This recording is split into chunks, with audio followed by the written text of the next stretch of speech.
Alors, comme vous le voyez, je suis dans la rue, je suis à Marseille. Je viens de sortir du spectacle de Jérémy Ferrari. C'était très chouette. J'avais beaucoup aimé son premier spectacle qui, disons-le, était mordant, où en fait il faisait une comparaison des trois grandes religions. Jérémy Ferrari, pour ceux qui connaissent, vous connaissez. Pour ceux qui connaissent pas, c'est un humoriste qui a un humour assez, comment décrire, piquant, vif, qui n'a pas peur de la polémique et de dire ce qu'il pense, et c'est très bien. Qui, à mon avis, s'est fait pas mal d'ennemis, mais certainement beaucoup d'amis, vu de son public de tous les âges d'ailleurs. J'étais très surprise ce soir de voir qu'il y a vraiment des gens de tous les âges. Et donc ce soir, c'était le deuxième spectacle, et j'ai beaucoup aimé. Alors j'avoue que j'ai une petite préférence pour le premier, mais le deuxième est tout aussi drôle. J'en ai pleuré de rire, mais vraiment, j'étais pas la seule d'ailleurs dans la salle, on s'est vraiment éclaté.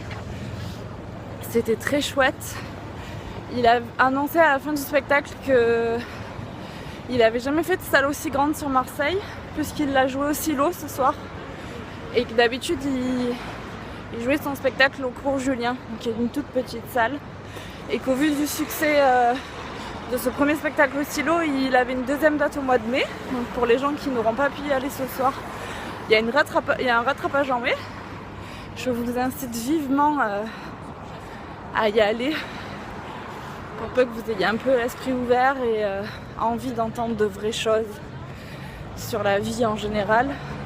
Des choses qu'en général les gens bien pensants, les journalistes et tout un tas d'autres personnes qui sont censés nous informer ne parlent jamais. Et lui, il ose, quitte à se faire beaucoup d'ennemis. Et je trouve ça courageux d'assumer ce qu'on dit. Ces spectacles en plus sont toujours très recherchés.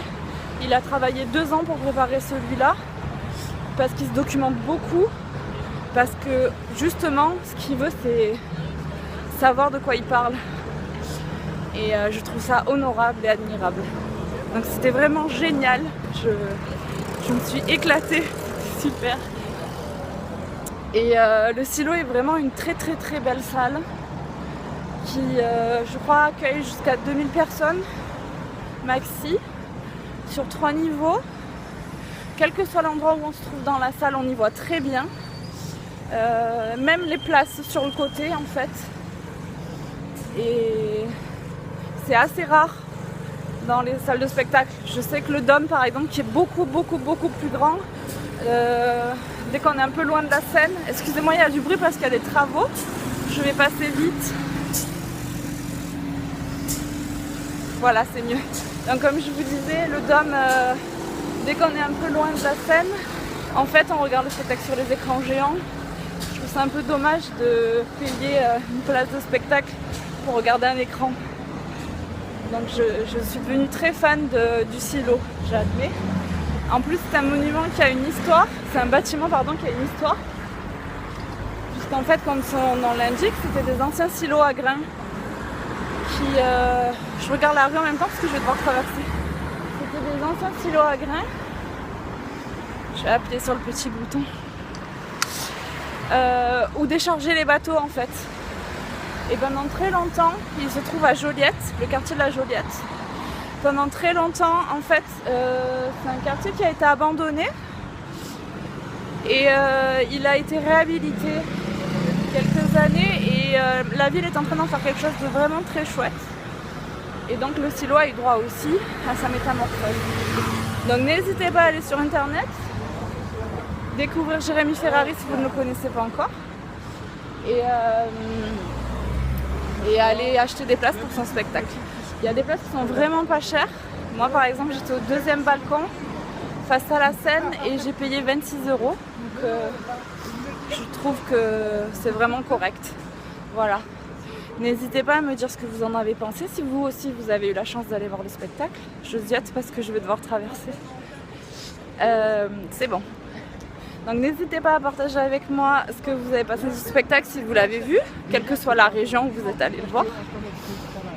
N'hésitez pas à me dire ce que vous pensez de Jérémy Ferrari. Alors je sais qu'il y a des gens qui probablement ne l'aiment pas. Son humour est assez spécial. Moi personnellement j'adore. Et comme il le dit si bien, n'hésitez pas à faire entendre votre voix. Et surtout n'ayez pas peur de ce en quoi vous croyez et de ce que vous pensez. Il y aura toujours des gens pour vous dire que ce que vous pensez c'est pas bien. Il y aura toujours des gens pour vous dire que c'est bien. Et il y aura probablement aussi des gens qui n'osent pas le dire et qui grâce à vous se sentiront entendus. Je vous dis à très vite. Bonne soirée.